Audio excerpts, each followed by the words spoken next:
Have you ever seen this happen? You've got the small, focused team, and they are absolutely crushing it with Agile. They're fast, they're collaborative, they're just shipping value left and right. So of course the company says, this is amazing, let's do that everywhere. And then, poof, the magic is just gone.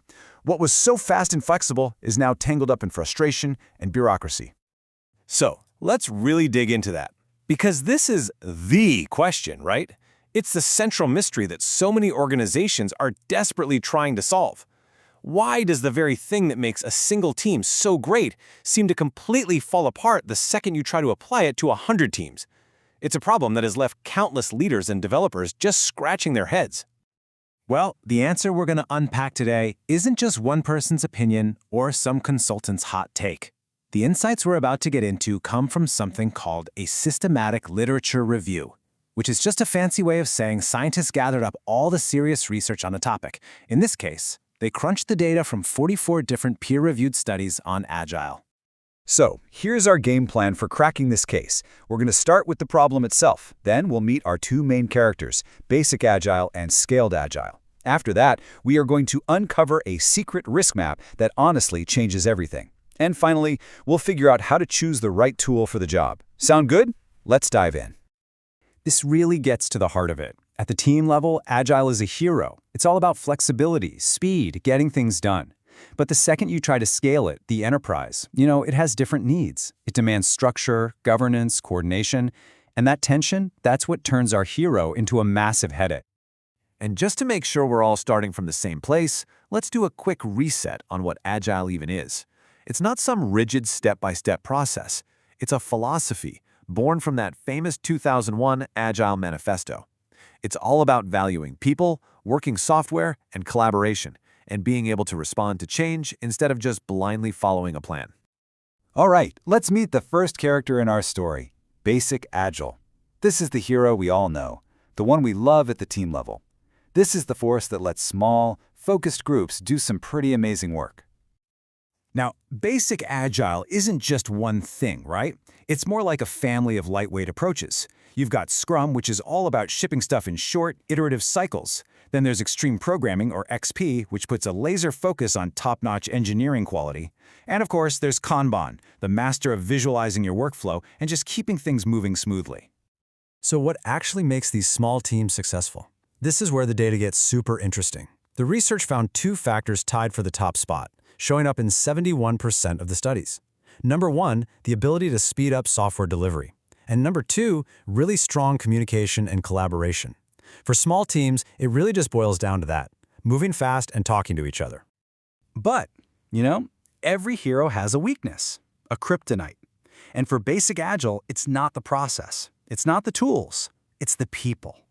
A staggering 84% of the studies pointed to a lack of skills and experience as the number one reason for failure. It's a huge reminder that Agile isn't magic. It's a people-centric system that needs real expertise to work. Okay, so if the biggest problem for one team is a skills gap, what on earth happens when you try to multiply that across a whole company? Well, that brings us to our second character, Scaled Agile. This is the Titan, built from the ground up to take those team-level ideas and make them work across a huge, complex organization. And just like our team-level hero, this Titan comes in a few different flavors.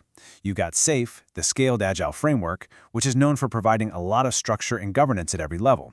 Then there's LESS, or Large-Scale Scrum, which tries to scale Scrum with as little extra baggage as possible. And you also have DAD, Disciplined Agile Delivery, which is more of a hybrid approach focused on picking and choosing what works for your goals.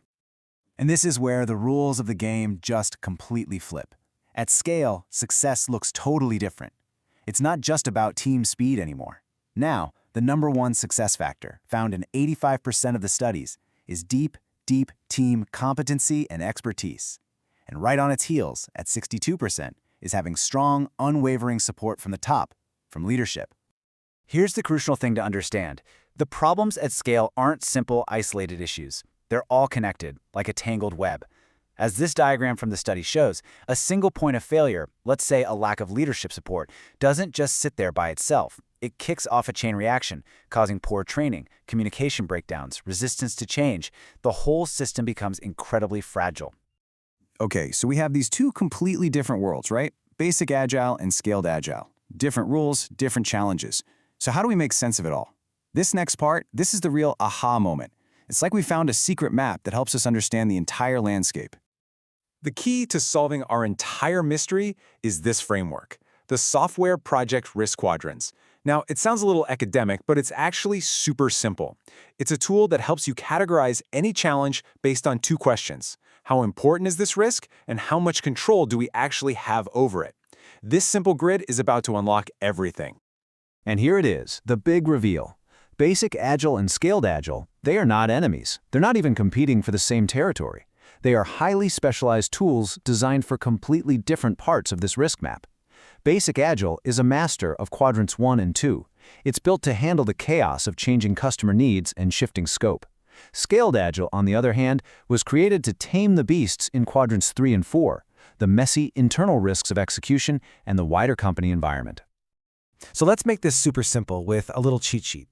If your biggest problems are unclear goals or customers who change their mind every 5 minutes, you're dealing with customer and scope risk. That is a job for Basic Agile. But if your daily nightmare is juggling team skills, endless dependencies, and navigating company politics, you're living in the world of execution and environmental risk. You need the kind of structure that Scaled Agile provides. And that brings us to the most important part. What do you actually do with this information? The whole point is that choosing an approach isn't about picking a side in some kind of agile war. It's about being a good doctor and making an accurate diagnosis of what's actually ailing your organization. And based on all that data, the study gives us 3 clear, actionable steps. First, diagnose your risk. Are you fighting fires with your customers, or are you drowning in complexity inside your own building? Second, master the basics first. Seriously, don't even think about scaling until your teams are solid. And third, when you do scale, scale with a purpose. Only add enough structure to manage the specific risks you found, and no more. This really is the heart of it. The question is never which agile is better. The question is, which risk do we need to manage right now? That one shift changes the entire conversation. So in the end, successful scaling isn't about just piling on more process. It's a strategic evolution. The real goal is to carefully weave in just enough governance to manage complexity, but without strangling the flexibility and fast feedback that made Agile so powerful to begin with. It's a true balancing act. If you take only one thing away from this whole explainer, please let it be this. Basic Agile manages uncertainty. Scaled Agile manages complexity. They are 2 different tools for 2 very different but equally important jobs. And that brings us to the end. But the researchers leave us with one last, really provocative question. See, all the data for this study was collected before 2023, right before the whole generative AI explosion. So the question they leave for all of us is this: could AI become the next evolution? Could it be the tool that finally helps us manage all that organizational complexity and solve the scaling mystery for good? That's a thought to take with you.